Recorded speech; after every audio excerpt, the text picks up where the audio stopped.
Okay, welcome to my educational channel విద్యా ఉద్యోగ సమాచారానికి స్వాగతం. Daily GK and current affairs ఇవాళ మనకు 71వ వీడియో మీకు అందిస్తున్నాను. Top 10 important questions, current affairs, standard GK questions అయితే కవర్ చేస్తున్నాను. ఛానల్ని సబ్స్క్రైబ్ చేసుకోండి. ప్రతిరోజు కూడా ఈ 10 క్వశ్చన్స్ అయితే కంపల్సరీ నోట్ చేసుకోండి. మరి మీకు డెఫినెట్గా కాంపిటేటివ్ ఎగ్జామ్స్లో మోస్ట్ ఇంపార్టెంట్ క్వశ్చన్స్ ఇవి. రైట్, ఇవాళ మనకు వచ్చేసి ఫస్ట్ క్వశ్చన్, భారతదేశంలో 56వ టైగర్ రిజర్వ్గా ఏ ప్రాంతాన్ని గుర్తించారు? ఇది రీసెంట్ ఇష్యూ అండి. మనకి 2024 నవంబర్ 18న ఇండియాలో ఒక ప్రాంతాన్ని 56వ టైగర్ రిజర్వ్గా ఐడెంటిఫై చేయడం జరిగింది. అదైతే ఈ క్వశ్చన్ అడిగాను. ఇక్కడ మీకు డైరెక్ట్ ఆన్సర్ ఇచ్చాను చూడండి. గురు ఘాసీదాస్ తామోర్ పింగ్లా, ఛత్తీస్గఢ్లో ఉన్నటువంటి గురు ఘాసీదాస్ తామోర్ పింగ్లా టైగర్ రిజర్వ్ను అయితే 56వ టైగర్ రిజర్వ్గా ఐడెంటిఫై చేయడం జరిగింది. ఇది ఛత్తీస్గఢ్ రాష్ట్రంలో ఉంది. మనకు ఇండియాలో ఇప్పుడు మొత్తం 56 టైగర్ రిజర్వ్స్ ఉన్నాయి. మనకి ఈ టైగర్స్ని ప్రొటెక్ట్ చేయడానికి 1973 ఏప్రిల్లో మనము ప్రాజెక్ట్ టైగర్ అనే స్కీమ్ అయితే తీసుకొచ్చినాము. ఎందుకంటే పులి మన జాతీయ నేషనల్ ఎనిమల్ కాబట్టి దాన్ని అయితే ప్రొటెక్ట్ చేయడానికి వివిధ టైగర్ రిజర్వ్స్ అయితే మనం ఎస్టాబ్లిష్ చేసినాం. ఇక భారతదేశంలో అత్యధిక విస్తీర్ణం ఉన్న టైగర్ రిజర్వ్స్ ఇక్కడ ఇచ్చాను మీరు చూడండి. నాగార్జున సాగర్ శ్రీశైలం టైగర్ రిజర్వ్, ఇది ఆంధ్రప్రదేశ్లో ఉంది. ఇది ఇండియాలో అత్యధిక విస్తీర్ణం ఉన్నటువంటి టైగర్ రిజర్వ్. సెకండ్ ప్లేస్ వచ్చేసి మానస్ టైగర్ రిజర్వ్ అస్సాం, అత్యధిక విస్తీర్ణం ఉన్న టైగర్ రిజర్వ్స్లో ఇది సెకండ్ ప్లేస్లో ఉంది. థర్డ్ వచ్చేసి మనకు రీసెంట్గా గుర్తించిన 56వ టైగర్ రిజర్వ్ గురు ఘాసీదాస్ తామోర్ పింగ్లా, ఛత్తీస్గఢ్. సో ఇవైతే మీరు టాప్ 3 మనకు ఏరియాలో ఉన్నటువంటి tiger reserves. Question number 2, the economic history of India ఎవరు రచించారు? ప్రీవియస్ క్వశ్చన్ అండి ఇది. 4 ఆప్షన్స్ ఇచ్చాను, మీరు ఆన్సర్ కోసం అయితే ట్రై చేయండి. The economic history of India, first option Mokshagundam Visvesvaraya, second option R Siddharth, third option Dadabhai Naoroji, fourth option Adam Smith. వీరంతా కూడా దాదాపు ఎకానమీ రిలేటెడ్ బుక్స్ రాసిన వాళ్ళే ఇక్కడ తీసుకోవడం జరిగింది. సో మీరైతే రైట్ ఆన్సర్ ఎక్స్పెక్ట్ చేయండి. ఒకవేళ మీకు ఆన్సర్ రాకపోతే రైట్ ఆన్సర్ వచ్చేసి మనకి గుర్తుంచుకోండి, R Siddharth the economic history of India అనే పుస్తకం అయితే రాయడం జరిగింది. ఇక మోక్షగుండం విశ్వేశ్వరయ్య రాసిన పుస్తకం ఏది అంటే మనకు ఎకానమీకి సంబంధించి ప్లాన్డ్ ఎకానమీ ఫర్ ఇండియా అనే పుస్తకం రాస్తాడు. గుర్తుంచుకోండి, ప్లాన్డ్ ఎకానమీ ఫర్ ఇండియా. ఇది మోక్షగుండం విశ్వేశ్వరయ్య, సుప్రసిద్ధ ఇంజనీరు మోక్షగుండం విశ్వేశ్వరయ్య. సెప్టెంబర్ 15 ఈయన జయంతిని ఇంజనీర్స్ డేగా కూడా జరుపుకుంటాం మనం. ఇక దాదాబాయి నౌరోజీ మనకి డ్రెయిన్ థియరీ, అంటే భారతదేశ సంపద బ్రిటిష్ ఎట్లా దోచుకుంటున్నారు దానికి సంబంధించి మీకు ఆ poverty and un British rule in India అనే పుస్తకం రాస్తాడు దాదాబాయి నౌరోజీ. ఇండియాలో grand old man of India అని పిలుస్తాము దాదాబాయి నౌరోజీని.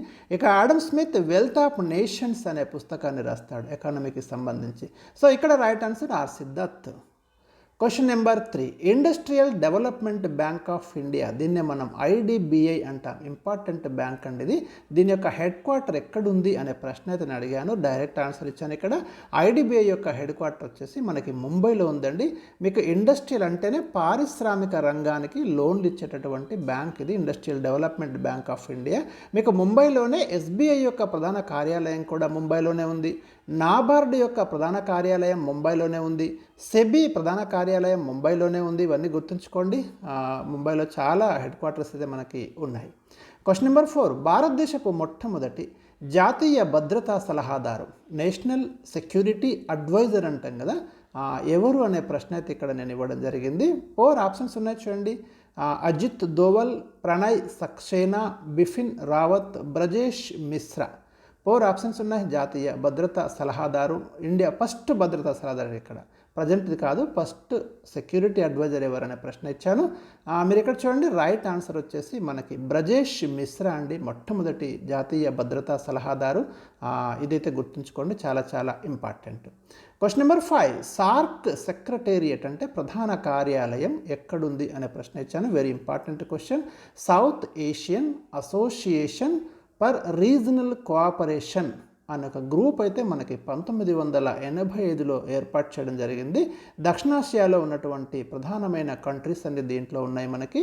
అంటే మీకు పాకిస్తాన్ కానివ్వండి, ఆఫ్ఘనిస్తాన్ కానివ్వండి, నేపాల్ కానివ్వండి, ఇండియా, అదేవిధంగా మాల్దీవులు, తర్వాత మీకు భూటాన్, బంగ్లాదేశ్, శ్రీలంక, ఈ 8 కంట్రీస్ మనకి సార్క్లో మెంబర్స్గా ఉన్నాయి. జస్ట్ మీరు ఇట్లా గుర్తుంచుకోండి. పానీ ఎంబీబీఎస్ అని పాకిస్తాన్, ఆఫ్ఘనిస్తాన్, నేపాల్, ఇండియా, మాల్దీవులు, భూటాన్, బంగ్లాదేశ్, శ్రీలంక, ఈ 8 కంట్రీస్ అయితే మనకు సార్క్లో ఉన్నాయి. 1985లో ఢాకాలో జరిగిన కాన్ఫరెన్స్ ఫలితంగా ఇది ఏర్పాటైంది.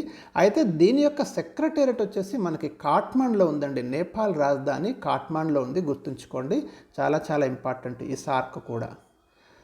Next question number 6. భారత్ మొట్టమొదటిసారిగా చేపట్టనున్న మానవ సహిత అంతరిక్ష యాత్ర గగన్యాన్కి ఏ దేశం సహకారం అందించబోతున్నది? మనము అంతరిక్షంలోకి మొట్టమొదటి మానవ సహిత అంతరిక్ష యాత్ర చేపట్టబోతున్నాం స్పేస్కి. ఆ ప్రాజెక్టు పేరు వచ్చేసి మనకు గగన్యాన్ అండి. సో ఈ గగన్యాన్కి సంబంధించి రీసెంట్గా ఇండియా ఒక దేశంతో అగ్రిమెంట్ చేసుకుంది కోఆపరేషన్ కోసము. ఇక్కడ 4 ఆప్షన్స్ ఇచ్చాను: America, Australia, Japan, Russia.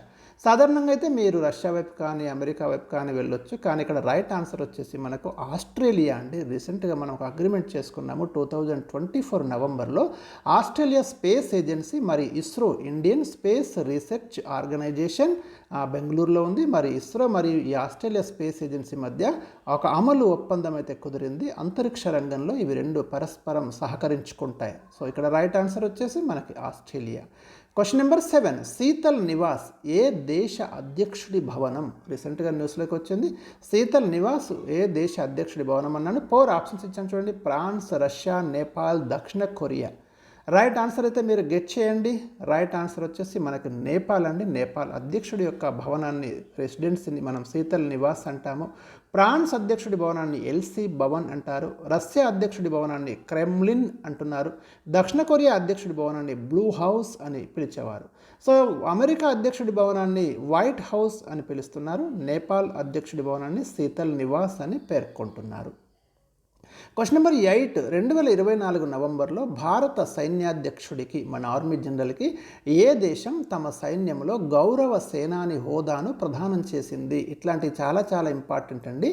Nepal అయితే మరి మన ఇండియన్ ఆర్మీ జనరల్ ఉపేంద్ర ద్వివేదికి గౌరవ సేనాని హోదాను ప్రదానం చేయడం జరిగింది 2024 నవంబర్లో అండి. Right, Upendra Dwivedi, India. Question number 9 ఈరోజు. నేషనల్ ట్యూబర్క్యులోసిస్ ఇన్స్టిట్యూట్ ఎక్కడ కలదు? టీబీ అండి. ట్యూబర్క్యులోసిస్ అంటే క్షయవ్యాధి అంటాం కదా మనకి, దానికి సంబంధించి నేషనల్ ట్యూబర్క్యులోసిస్ ఇన్స్టిట్యూట్ ఎక్కడుందనే ప్రశ్న ఇచ్చాను. ఇక్కడ డైరెక్ట్ ఆన్సర్ ఇచ్చాను చూడండి. న్యూఢిల్లీలో అయితే మనకు నేషనల్ ట్యూబర్క్యులోసిస్ ఇన్స్టిట్యూట్ ఉంది. అదేవిధంగా ఇంకా సేమ్ ఉంటుంది చూడండి, ట్యూబర్క్యులోసిస్ రీసెర్చ్ సెంటర్ మాత్రం చెన్నైలో ఉంది. ఈ రెండింటికి తేడా మీరు గమనించండి. నేషనల్ ట్యూబర్క్యులోసిస్ ఇన్స్టిట్యూట్ వచ్చేసరికి మనకు న్యూఢిల్లీలో ఉంది. వట్టి ట్యూబర్క్యులోసిస్ రీసెర్చ్ సెంటర్ అంటే చెన్నైలో ఉంది. మీరు జస్ట్ ఇక్కడ ఎన్ లింకప్ చేసి అయితే గుర్తుంచుకోండి, ఈజీగా గుర్తుంటుంది. ఎందుకంటే చెన్నైలో కూడా ఒకటి ఉంది, కొంచెం డిఫరెంట్ నేమ్తో ఉంది, గమనించండి. ఇక్కడ ట్యూబర్క్యులోసిస్ అనేది మైకోబ్యాక్టీరియం, మనకి ఆ ట్యూబర్క్యులోసిస్ ద్వారా ఈ క్షయ వ్యాధి అయితే వస్తుంది, ట్యూబర్క్యులోసిస్ బ్యాక్టీరియా ద్వారా. అందుకే దీన్ని ట్యూబర్క్యులోసిస్ అని కూడా పిలుస్తున్నాం. బీసీజీ వ్యాక్సిన్ ద్వారా మనం పిల్లలలో ఈ డిసీజ్ రాకుండానైతే అరికట్టగలుగుతున్నాం, గమనించండి. Question number 10. రామకృష్ణ మిషన్ ఎప్పుడు నెలకొల్పబడింది? ఇక్కడ 4 ఆప్షన్స్ ఉన్నాయి చూడండి మీకు: 1829, 1897, 1875, 1828. రామకృష్ణ మిషన్ వివేకానందుడు నెలకొల్పడం జరిగింది బేలూరులో. వెరీ ఇంపార్టెంట్ ఆర్గనైజేషన్ ఇది. సో రైట్ ఆన్సర్ వచ్చేసి 1897 అండి. మీకు రామకృష్ణ మిషన్ స్థాపించడం జరిగింది. 1829 సతీ సహగమనాన్ని నిషేధించిన సంవత్సరం విలియం బెంటింక్. 1875 ఆర్య సమాజ్ స్థాపించారు ఈ ఇయర్లో. 1828 బ్రహ్మ సమాజ్ స్థాపించడం జరిగింది, రాజా రామ్మోహన్ రాయ్.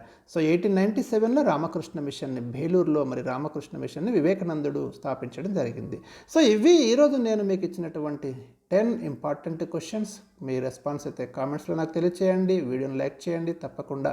మరి రేపు టాప్ 10 క్వశ్చన్స్ అయితే మీకు అందిస్తాను. Thank you for watching.